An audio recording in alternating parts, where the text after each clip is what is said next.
Olá, bem-vindos a mais um programa Arte da Guerra, como sempre, com o embaixador Francisco Seixas da Costa, a quem peço, embaixador, que comente aquilo que têm sido os últimos acontecimentos da guerra, sendo certo que, e vale a pena dizer que estamos a gravar este programa na quarta-feira, e mais do que isso, às 2h10 da tarde, o assunto é tão volátil que muda de minuto a minuto, conforme aparentemente aquilo que Donald Trump pensa naquele exato instante.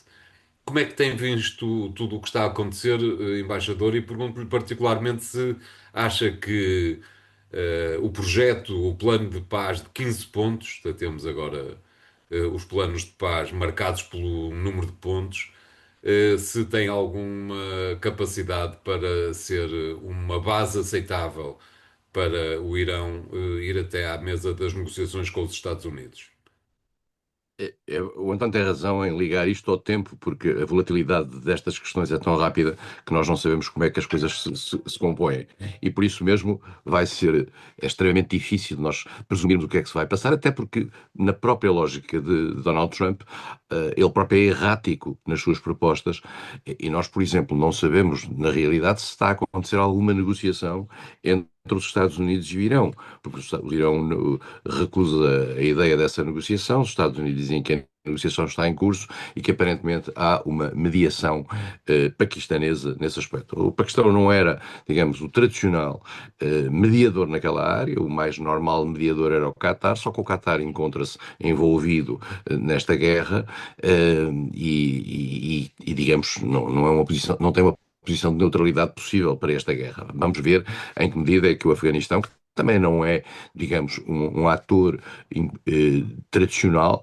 O Paquistão, neste momento, curiosamente, quem aparece no Paquistão é o chefe do exército, não o presidente da República, e nós sabemos que o Paquistão tem dificuldades internacionais graves, nomeadamente com o Afeganistão, com o qual tem um conflito, nomeadamente com a Índia.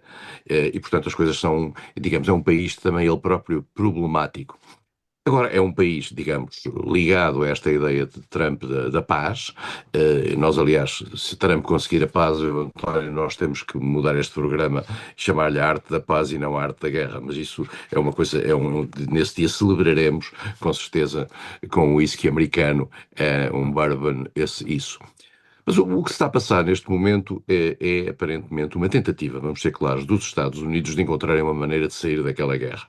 Uma guerra que já aqui explicamos e hoje parece tudo muito claro, que é em que os Estados Unidos foram forçados a entrar desta maneira por Israel, que quis aproveitar a oportunidade de um certo descalabro na região para poder ganhar mais algum tempo e avançar naquilo que é o seu projeto de domínio objetivo como potência regional com grandes ambições e aproveitar para se libertar daquilo que era o seu grande inimigo, que é o Irão. Vale a pena dizer que os Estados Unidos, com os países ocidentais, e lembrar, tentaram negociar com o Irão e que tinham-no conseguido, em particular para que o Irão não tivesse uma bomba nuclear e houvesse uma inspeção por parte da Agência Internacional de Energia Atómica àquilo que era o enriquecimento de urânio no Irão, que são cerca de 400 e tal toneladas. Só que Trump, no seu primeiro mandato, afastou-se e Trump, dois, não só se afastou, como sendo completamente implausíveis e improvadas a capacidade do Irão de fabricar uma arma nuclear, isto é dito por serviços americanos, não é dito por nós, um, apesar de tudo, tendo em conta aquilo que é a obsessão por parte de Israel, seguiu Israel.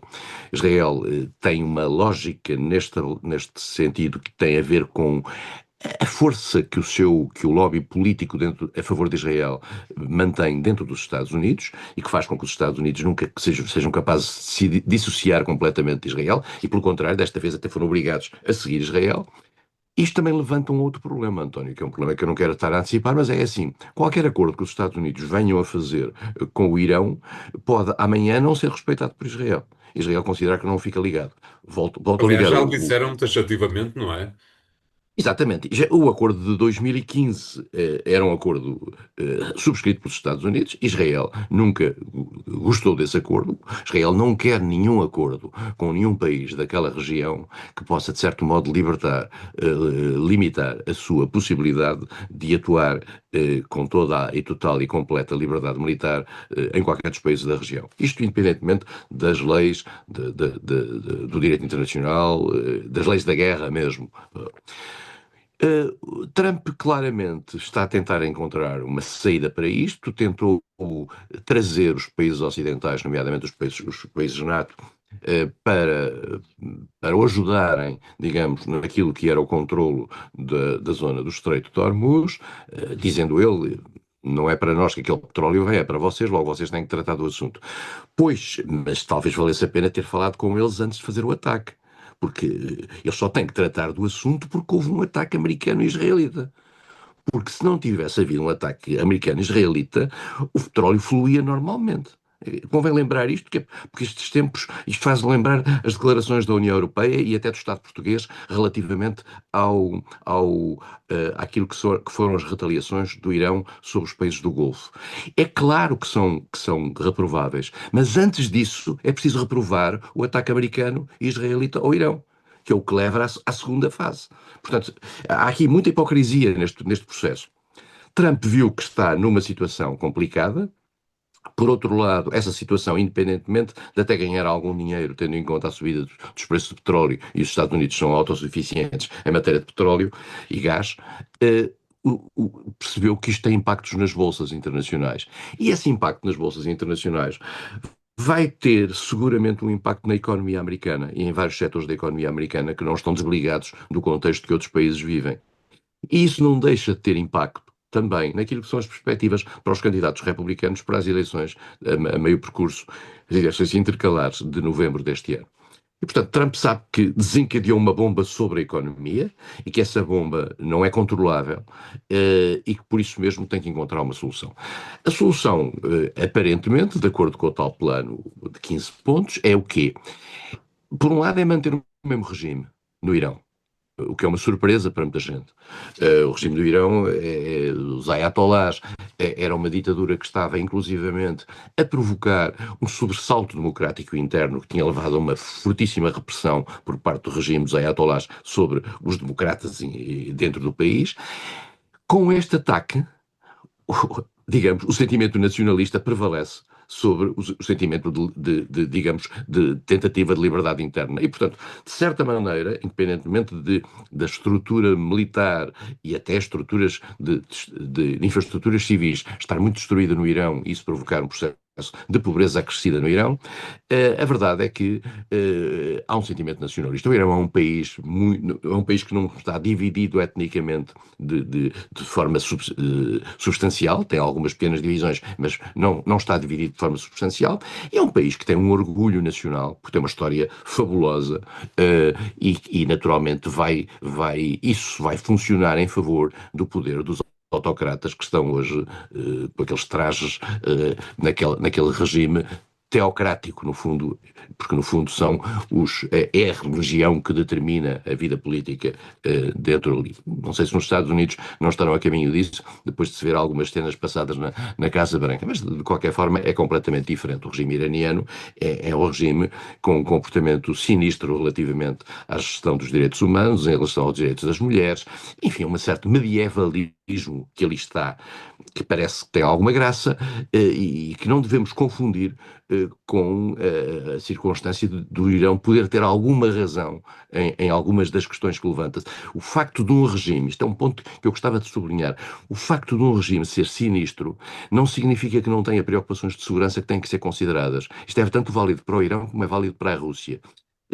Nós temos que perceber que o caráter negativo de um regime não limita a legitimidade de algumas preocupações de segurança que esse regime possa ter. Como com Israel, aliás, não é? Com Israel, aliás. Ora bem, estes 15 pontos, o que é que têm? Têm coisas interessantes, têm coisas sobre a limitação de um dos aspectos que se percebeu que o Irão é forte, que é a questão dos mísseis, das mísseis balísticos. Tem uma questão, a questão nuclear, obviamente que é a questão central. Mas os Estados Unidos colocam em cima da mesa um ponto interessante, que é a possibilidade de levantamento de sanções sobre o país. Eu volto a lembrar que as sanções que existem sobre o Irão são sanções votadas, essas sim, a sério, no Conselho de Segurança da ONU, em que votaram a favor ou abstiveram, já não sei bem, mas de qualquer forma deixaram passar a China e a Rússia. A China e a Rússia deixaram passar as sanções contra o Irão. O que significa que o Irão vive hoje sob sanções internacionais. Não são estas sanções tipo da União Europeia ou dos Estados Unidos. Não, são sanções internacionais. E essas sanções internacionais só podem ser levantadas pelo Conselho de Segurança da ONU, o que significa, portanto, que os Estados Unidos têm que levar esse assunto à ONU para essas sanções poderem ser levantadas. Não é muito vulgar, digamos, os acordos de natureza que põem fim a um conflito irem à ONU, mas já foram. Foram nos acordos de Dayton, nos anos 90, foram agora com a questão, a gente já se esqueceu, de Gaza, o acordo final que Trump mediou para Gaza, ou tentou impor em Gaza, ou está a tentar impor em Gaza, foi às Nações Unidas para poder ter uma espécie de chancela. E este agora poderia ir às Nações Unidas para levantar as sanções. É muito interessante este processo múltiplo aqui. O que é que tem mais tudo isto? O levantamento de sanções, o fim do bloqueio, mas aí é uma questão que é da parte do Irão. O Irão, digamos, a parte dele seria deixar passar os barcos. Neste momento só passam alguns barcos de países amigos do Irão, como seja a China, como seja a Rússia, como sejam a Índia, etc. E alguns países que o Irão não vê como, digamos, inimigos. E, portanto, seria essa a contrapartida. Mas a verdadeira contrapartida é a sobrevivência do regime iraniano. O que é muito curioso, depois de todo este espalhafato, os Estados Unidos chegam à conclusão que não têm capacidade para mobilizar, para mudar o regime iraniano. Mas não Ainda ficou o estamos. embaixador admirado com a questão nuclear, uma vez que em vários dos 15 pontos a questão nuclear é abordada, mas em nenhum deles diz nuclear não obrigado. Inclusivamente, um deles explica que o urânio extraído Nuclear não é civil. retirado do país, fica à guarda dos Estados Unidos, aparentemente. Não é tudo isto um pouco Mais estranho? do que isso, António, há um ponto, se bem vi, o documento, nós só fazemos extratos do documento, o New York Times só viu o documento ou partes do documento. Há um ponto que diz que os Estados Unidos ajudarão o Irão em matéria de nuclear civil. Exatamente. Bem, Tudo para aquilo efeito. parece ou fake news ou uma piada de mau gosto. Vamos ver, vamos ver. Isto significaria um ponto importante por parte do Irão, que é, e essa diríamos seria a vitória americana, era o Irão renunciar objetivamente à esperança de ter uma arma nuclear. Pronto, esse era o ponto. Mas ninguém pede a Israel para renunciar às 90 ogivas que tem. Nem sequer se pede à Coreia do Norte. Quem tem, tem. Esse é que é a força do nuclear. É que quem tem o nuclear tem força para dizer que não quer dispensá-lo. Porque quem tem nuclear tem a força suficiente para que ninguém o pressione. Esse é que era, digamos, o grande objetivo do Irão. O Irão diz que não, diz que era para efeitos civis. Todos nós sabemos que o Irão queria aquilo para efeitos de criar um fait accompli para poder ganhar, digamos, a região. Vamos ver se isto tem pernas para andar, se isto vai. Entretanto, os Estados Unidos já indicaram quem eles gostariam de ver à frente do Irão, que é o Presidente da Assembleia Nacional do Irão. Ao dizerem isto, mais ou menos que devem ter queimado o senhor no plano da hierarquia interna, porque deve ter visto quase como um traidor. Se o Trump gosta dele, estamos a imaginar que num país em conflito é uma coisa complicada. Mas enfim, ele, entretanto, chama-se Galibafe, eu nunca tinha ouvido falar, devo confessar, e já fez umas declarações públicas, digamos, em nome do país. É estranho, António, depois da decapitação que Israel e os Estados Unidos fizeram de várias figuras, é estranho o processo de afirmação em nome do Irão. Já apareceram várias coisas, o novo Khamenei ponto 2 não se sabe se está doente, se não, se está na Rússia a ser tratado, ou se nunca mais apareceu desde que foi escolhido. Enfim, vamos ver o que é que isto dá. Agora, que esta pressa americana de resolver este problema tem muito a ver com a consciência de que não vai conseguir ganhar a guerra como gostaria, da mesma maneira que gostaria, e que provavelmente vai ter que viver com os ayatollahs, com estes ou com outros, no futuro, é assim. Como é que Israel depois decidirá atuar porque Israel não se sente ligado àquilo que são os compromissos feitos pelos Estados Unidos, ficou isso muito claro. Aquilo que se viu outro dia do ataque que Israel fez a um campo de gás no Catar, já tinha feito duas coisas contra os americanos nesse aspecto. Tinha atacado o Qatar quando estava lá uma delegação do Hezbollah, do Hamas, e liquidou uma série de líderes do Hamas, e os Estados Unidos vieram dizer que não se reviam naquilo. Agora atacou outra vez o Qatar nos campos de gás, e os Estados Unidos também vieram dizer que não se reviam naquilo e que não sabiam daquela... O que significa, portanto, que Israel tem um direito de iniciativa, independentemente daquilo que é a vontade dos Estados Unidos. O que significa também, para mim é muito claro, quem está a dirigir esta guerra é Israel. Exato, e que tem, quer isso também dizer que tem uma agenda própria que corre em paralelo, na melhor das hipóteses, a este plano dos 15 pontos. A agenda é desestabilizar todos os países da região, garantindo uma preeminência e um papel de preeminente de Israel nessa região. Para quem, e há muitos dos que estão a ouvir-nos que estão de acordo, para quem considera que a segurança de Israel é o elemento mais importante no Médio Oriente, esta estratégia está certa. Obrigado, embaixador. Vamos fazer aqui o primeiro intervalo do programa de hoje. Voltamos já de seguida. Até lá.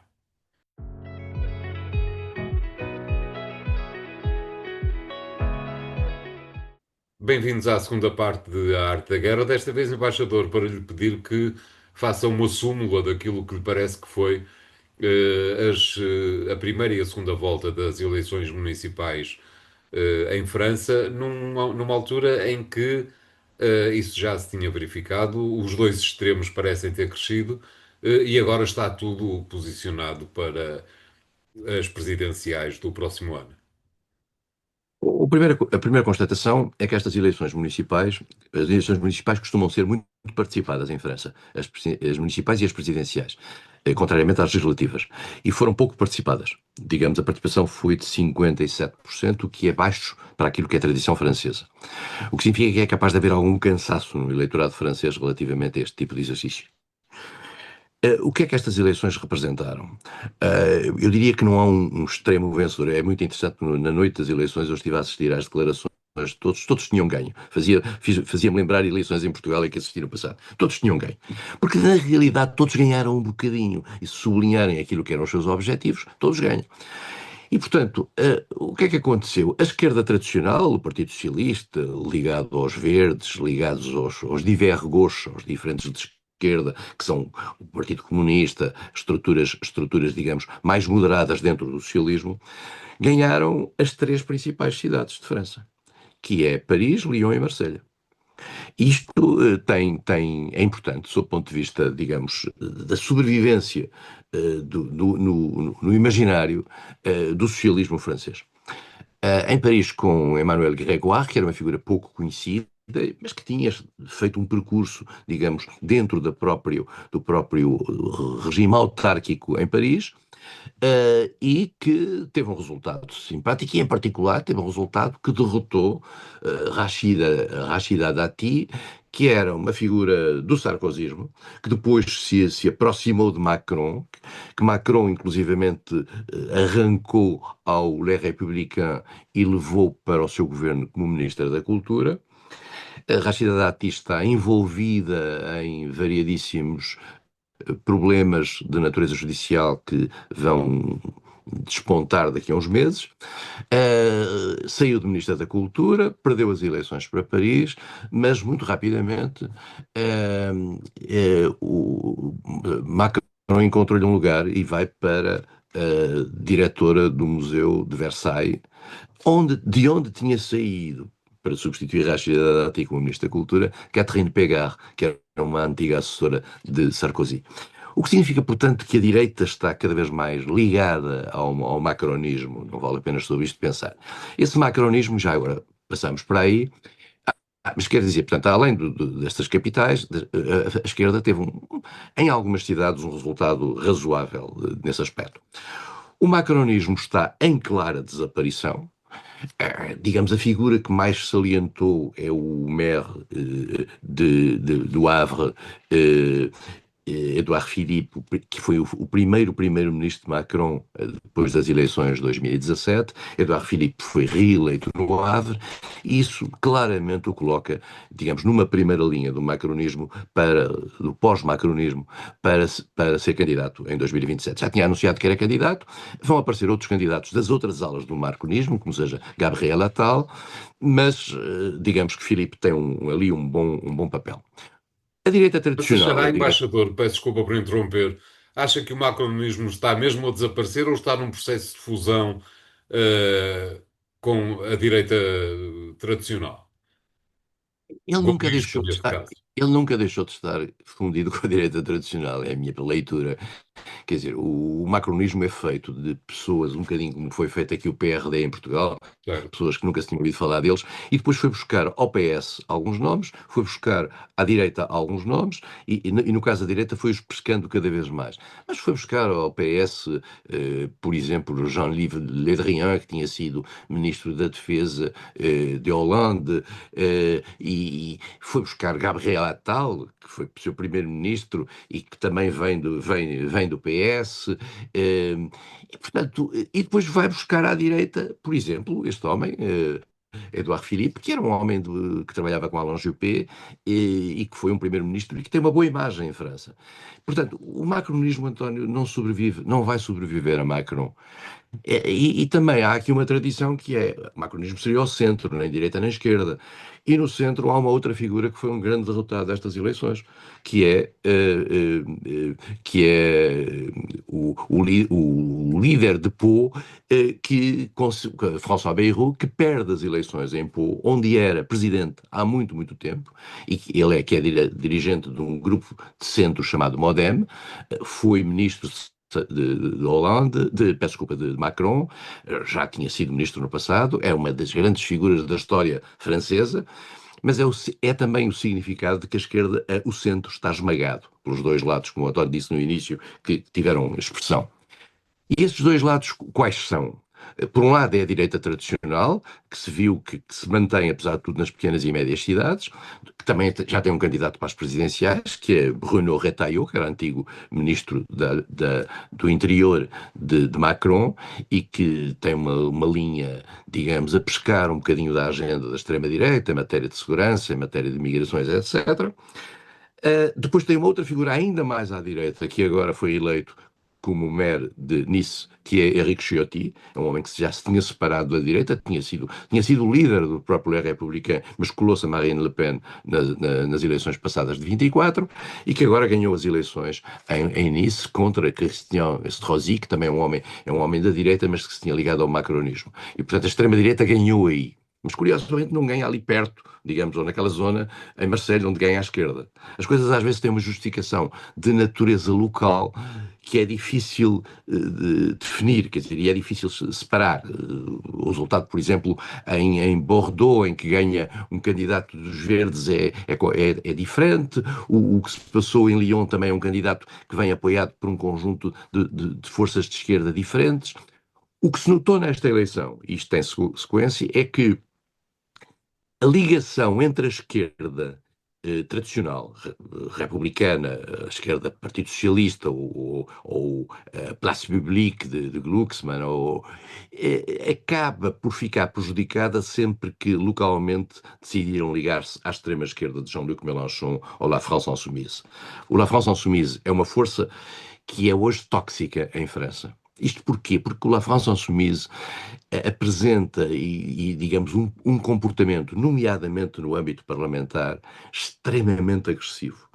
E mais do que isso, no plano público, no plano das manifestações, no plano de algumas tomadas de posição, nomeadamente perante causas altamente divisivas, como é o caso de Israel e Palestina, o La France Insoumise vai, eu diria, para além daquilo que uma esquerda tradicional gostaria de ir. E isso fez com que eles estejam praticamente isolados, o que significa também, e este é um ponto importante, que Jean-Luc Mélenchon, que é o tal candidato que gostaria de ser, e gostaria de ser o candidato global da esquerda, e nós temos que pensar que há quase 2 anos, Jean-Luc Mélenchon, no fundo, protagonizou aquilo que era a Aliança das Esquerdas através do novo Front Populaire. Jean-Luc Mélenchon deu cabo daquilo que era esse adquirido das esquerdas e, ao radicalizar a sua posição, afastou a esquerda mais moderada, o que dá à esquerda mais moderada algumas possibilidades de ser mais simpática ao eleitorado. Portanto, temos aqui estes pontos. E agora vem aí o ponto final, que é a questão da extrema-direita. A extrema-direita não teve um avanço substancial nestas eleições, mas, de certa maneira, consolidou aquilo que é um percurso de dimensão nacional. Não tem grandes cidades, conseguiu algumas cidades farol, digamos assim, mas não tem grandes cidades. Só que tem uma cobertura nacional que não tinha no passado. E quando o líder da extrema-direita, Jordan Bardella, que muito provavelmente será o candidato em 2027, atento aos problemas legais que Marine Le Pen tem relativamente à sua uma possível quarta recandidatura. Bardella claramente, digamos, tenta ir um pouco mais longe do que o Rassemblement Nacional tinha no passado e vai espalhando cada vez mais o Rassemblement Nacional a nível nacional. E muitas das vitórias dele são vitórias em sítios onde, de facto, o Rassemblement Nacional não tinha presença. Portanto, o que é que nós vamos assistir para as eleições? Vão aparecer muitos candidatos. Vamos assistir a Jordan Bardella pela extrema-direita. Vamos assistir, muito provavelmente, por Bruno Retailleau pelo republicano, pelos gaullistas tradicionais, que é uma direita bastante à direita. Vamos assistir a um candidato do centro, que será Eduardo Philippe, e não sabemos se não aparecerá um outro. Não sabemos que candidato é que aparecerá, digamos, na área socialista. As questões é isso. Vai haver umas eleições abertas, a coisa está muito complicada e não há nenhuma cara muito evidente. Até se fala em François Hollande, imagine-se. E depois à esquerda aparece Jean-Luc Mélenchon. É este o panorama que aqui está, e estas eleições, no fundo, apontam para solidificar este panorama. Exato. É um assunto que, evidentemente, continuaremos a acompanhar. Vamos fazer agora o segundo intervalo do programa de hoje. Voltamos já de seguida com o terceiro tema. Obrigado e até lá.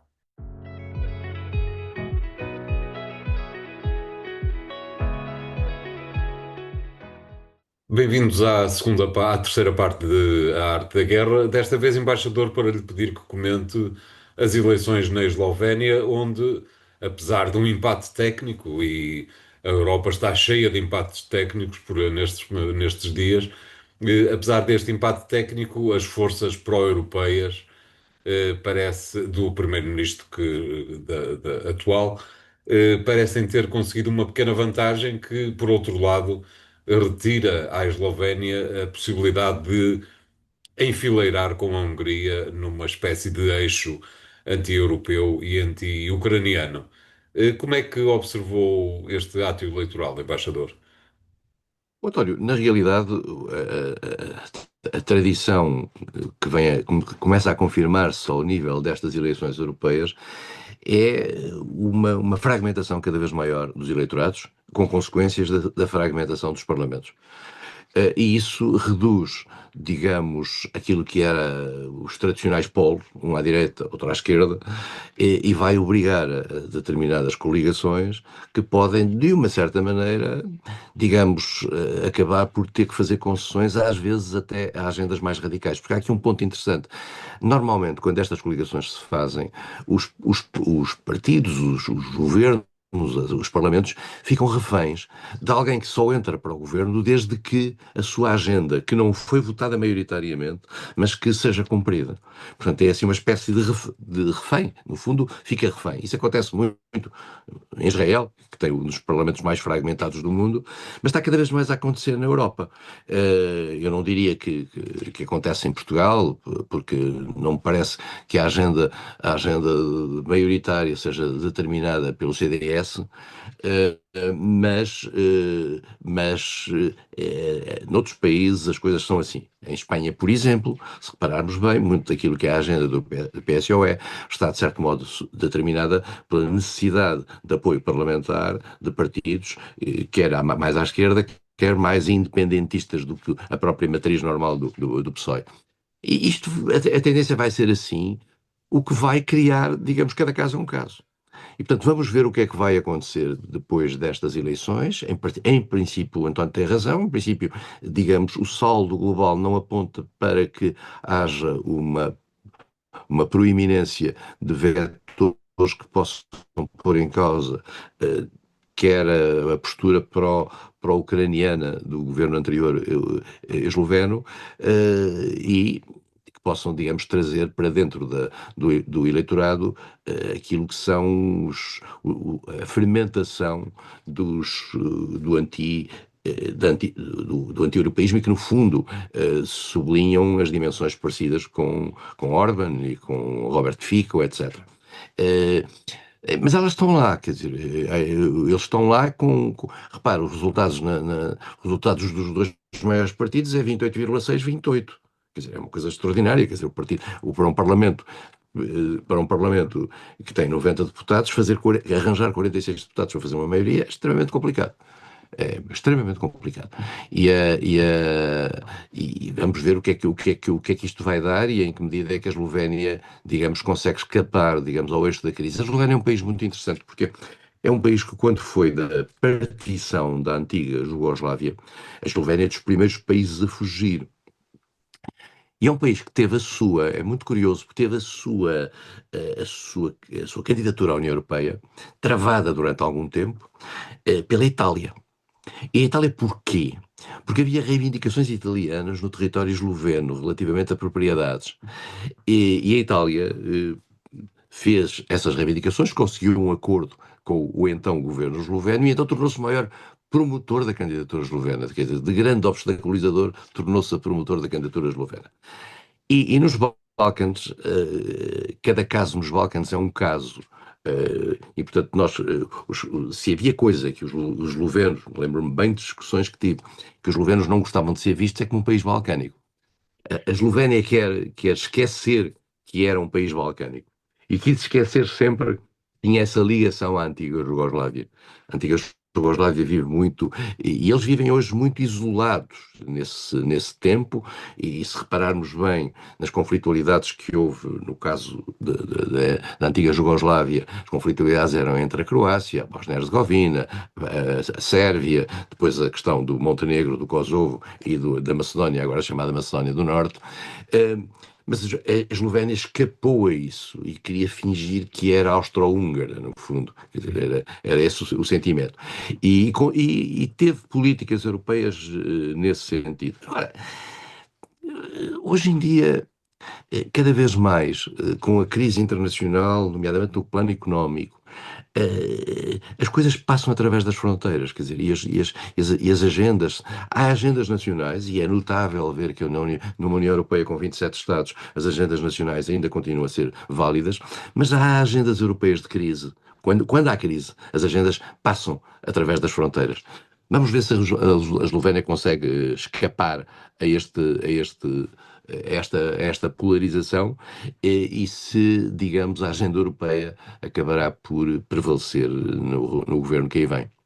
Por falar em Império Austro-Húngaro e deixando de lado a parte austríaca, na Hungria, de facto, que é um país que alinha com alguma frequência com a Eslovénia, continuamos a preparar, ou continua a preparar-se, uma derrota de Viktor Orbán, não te parece, embaixador? É verdade, e a oposição, o Sr. Magyar, está com força, e até publicamente com força, e vai ser muito difícil a um homem como o Viktor Orbán, que está no poder há muitos anos, quer como Primeiro-Ministro, quer depois como Presidente da República, aceitar esta derrota, se ela vier a acontecer. E se isto também será um belíssimo teste, digamos, à solidez da própria democracia húngara. Porque esse também é um ponto importante. Quer dizer, se houvesse uma tentativa, digamos, de pôr em causa a eventual vitória da oposição, naturalmente que isso seria complicado. Eh, para, para, para a dimensão dominante dentro da União Europeia, nomeadamente aquela que defende a questão ucraniana, uma derrota de Orbán é uma grande notícia. Digamos, e em particular porque uma derrota de Orbán, vale a pena ver que Orbán foi apoiado no último comício por figuras como Marine Le Pen e como Salvini, como o líder holandês da extrema-direita, não sei se André Ventura por lá esteve, e há uma bênção americana, do atual governo de extrema-direita nos Estados Unidos, uma coisa que nós não dizemos muito, mas convém que se vá sendo natural, porque muitas das posições que o governo americano toma estão muito mais à direita do que alguns governos que nós chamamos de extrema-direita na Europa. E, portanto, digamos, a internacional de extrema-direita está toda com Orban. Uma eventual derrota seria uma derrota para aquele que é o ideólogo prático da extrema-direita, que é o Steve Bannon. E veremos o que é que vai acontecer. Para comentadores internacionais, isto é uma mina. Exatamente. Obrigado, embaixador. O programa A Arte da Guerra fica hoje por aqui. Continuem a seguir-nos no site do Jornal Económico e nas redes sociais do Jornal Económico. E para a semana cá estaremos, com certeza, com a repetição do tema da guerra e esperemos que acompanhados de dois novos temas. Obrigado e até para a semana.